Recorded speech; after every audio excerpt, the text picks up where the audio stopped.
Welcome to the deep dive. So, you shared that info on the Sony HT-S2000 soundbar, Yeah, and it really caught my eye. Seems like, a potential fix for better TV sound without needing a whole complicated home theater setup. exactly. That seems to be the niche they're aiming for. So, our mission today, really, is to get under the hood. What's it offer, the key features, how it actually performs, and, well, is it worth it? Based on that review, of course. We'll Right. cover the look, the feel, how it fits in your space, then the sound, obviously. That Dolby Atmos simulation sounds interesting. Definitely. Plus connectivity, how easy it is to set up and use, where it fits best, room sizes and all that. And, yeah, any downsides we need to think about. Makes sense. Where should we start? Design. Yeah, let's kick things off there. How's it look? Well, what struck me from the review was how deliberate Sony was. Yeah. They wanted something that just blends in. Mm-hmm. This sleek, low-profile design they mentioned, it's not just about looking good. It's part of that whole trend of tech enhancing the room, not, dominating it. Right. Less clutter is always good, especially around the TV. Definitely a calmer space, visually speaking. And the review mentioned a matte finish and minimalist approach. Sound like they actively tried to avoid that, like, big black box look some audio gear has. Yeah, exactly. You want the better sound, but maybe not the statement piece that screams tech. And the compact size is a big part of that, I guess, giving you options to stick it on the console, mount it on the wall. Precisely. It suggests you don't need this huge, sprawling system anymore to get a decent audio bump. Which is good news for, well, a lot of us living in smaller places these days. Absolutely. Apartments, condos, Yes, space yeah. is tight. This HTS-2000 seems designed with that reality in mind. Proving good audio doesn't have to mean a room full of speakers. Okay, so it looks the part, fits in nicely. Let's get into the sound. That's the main event, right? It really is. The review mentions 3.1 channels and Dolby Atmos. For something this size, that sounds ambitious. It does, but the review is pretty clear. Yeah. The performance kind of punches above its weight, size-wise. Yeah. A key thing they highlighted was dialogue clarity. For TV shows, movies. Oh yeah, that's huge. Muffled dialogue is the worst. Tell me about it.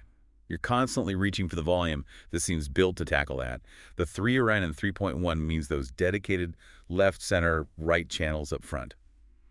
That center channel is crucial for voices. Right. Anchors the conversation. And the point one, that's usually the sub, but here. Here it seems the low end, the bass, is integrated within the main bar itself. So no separate subwoofer unit needed. Gotcha. Okay, so clear dialogue, big check mark. What about the overall sound, mid-range music? Yeah, the review mentioned precise handling of mid-range frequencies. That helps voices sound natural, not just loud. Makes sense. And for music, they said it had refined clarity. Detailed highs, but not harsh or, piercing. Which can happen sometimes, yeah. And the bass apparently has enough depth to be satisfying, but without getting all boomy and overwhelming things. Sounds like they aim for balance. That's good. Versatility is key. You want it good for explosions and acoustic guitars. Exactly. Now, this Dolby Atmos thing. The review uses the phrase, illusion of height and depth. How does a compact bar pull that off? Yeah, that's where it gets interesting technically. See, normally Atmos means speakers above you. Right. In a soundbar like this, it's using a mix of maybe upward-firing drivers bouncing sound off the ceiling and some pretty sophisticated digital signal processing. Basically audio tricks to fool your ears. Psychoacoustics, yeah.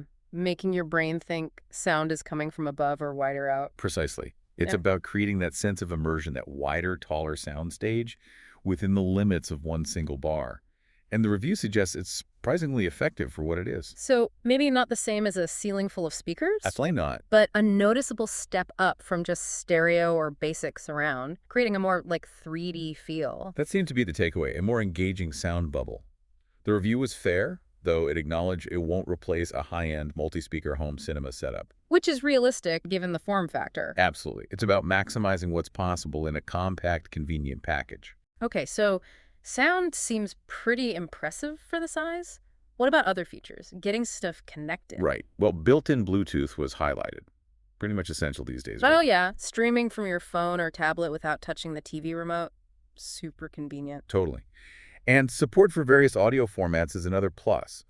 Means less chance of running into weird compatibility issues with different streaming services or files. Good point. And basic controls, Yep. volume, bass, treble. Yep. Mentions intuitive settings for those. Lets you tweak it a bit to your taste or room acoustics. Always appreciated. But the really neat thing sounded like this auto sound adjustment tech. Oh yeah.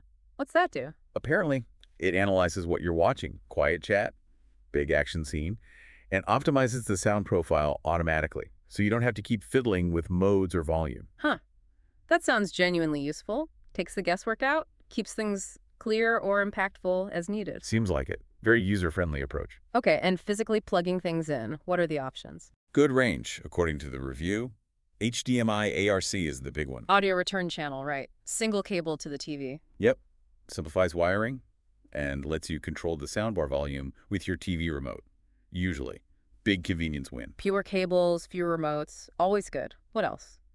Also mentioned a digital optical input, good for older TVs and auxiliary options too. So it seems pretty flexible for different setups. Covers the bases then. Now, how easy is it to actually get it going, out of the box? The review described the setup as straightforward, like just a few minutes, even if you're not super techy. That's crucial. Nobody wants a frustrating setup process. Plug and play is the dream. Pretty much. And it comes with its own dedicated remote, which they said was intuitive. Also good. Some remotes are just a nightmare of tiny buttons. Right. So sounds like they thought about the whole user experience, from unboxing to daily use. Okay, that leads into suitability. Where does this thing shine?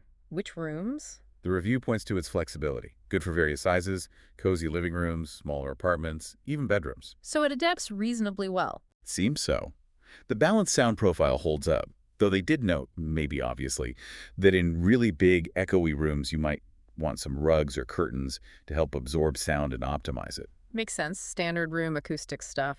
But for smaller apartments, yeah, the review really flagged it as potentially an ideal compromise between performance and space. Right. Fits that modern minimalist vibe where you want good quality but not like giant speakers everywhere. Exactly. It seems tailored for that need. Good audio upgrade without dominating the room. So, sounds like a strong contender if space is tight but you still care about sound quality. Okay, but what are the catches? Any potential downsides? Well, the review brought up a couple of, let's say, considerations. Mm-hmm. First, just reiterating the Atmos point. The simulation is good for what it is, but it's not true, discrete, multi-speaker spatial audio with sounds genuinely coming from overhead. Right, managing expectations. It's simulated height, not actual height speakers. Important for serious audiophiles. Definitely. The other thing was price. The review suggested it might be a bit pricier than some other very basic compact soundbar. Okay, so maybe not the absolute cheapest option in the compact category. Potentially, yeah. But the review kind of justified it by pointing to the feature set, the Atmos simulation, the auto sound, the connectivity, plus the build quality, and the Sony brand reputation for reliability. So framing it more as an investment. You pay a bit more, but you get more features, better build, maybe longer life. That seemed to be the angle, yeah. Mm. A potentially worthwhile long-term buy if those things matter to you, rather than just the absolute lowest price. Makes sense. Value versus just cost. Okay, so if we were to sum it all up, based on this deep dive, what are the real standouts for the HT-S2000? I'd say the sleek, space-saving design is a big one. Then the sound quality, especially that surprisingly effective Atmos simulation for its size, and the clear dialogue. Yeah, those seem key. Plus the versatile connectivity covering different needs and just the overall ease of use, from setup with HDMI ARC to daily operation with things like Bluetooth. So it sounds like it really does deliver on boosting TV audio significantly, making things more immersive and just better without being a huge hassle. That's the impression, yeah.